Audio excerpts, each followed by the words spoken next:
Welcome to McPlum, simple solutions served daily. In this video, I will show you how to make chicken salad for lunch. First, let's gather our simple ingredients. You'll need about 2 cups of cooked chicken, half a cup of mayonnaise, 1 stalk of celery, and a 1/4 cup of finely diced red onion. Don't forget your seasonings: a 1/4 teaspoon of salt, a pinch of black pepper, and a teaspoon of Dijon mustard for a little zing. Having everything prepped makes the process super smooth. Now, let's get our main components ready. Take your cooked chicken, whether it's leftover rotisserie or freshly boiled, and shred it or dice it into small, consistent pieces. Aim for about 2 cups.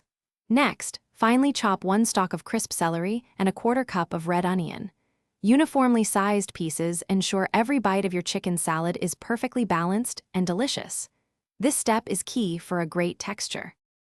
It's time to bring everything together. In a large mixing bowl, combine your prepared chicken, chopped celery, and red onion. Add half a cup of creamy mayonnaise, 1 teaspoon of Dijon mustard, a 1/4 teaspoon of salt, and a pinch of black pepper. Using a fork or spatula, gently fold all the ingredients until they are thoroughly combined.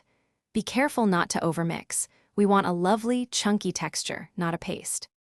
Your delicious chicken salad is now ready to enjoy. There are so many ways to serve it. Pile it high on 2 slices of toasted bread for a classic sandwich, scoop it onto crisp lettuce cups for a lighter option, or serve it with your favorite crackers. A sprinkle of fresh parsley or a dash of paprika adds a nice touch. Store any remaining salad in an airtight container in the refrigerator for up to 3 days. Enjoy your easy, homemade lunch. Thanks for watching. Stay juicy and subscribe.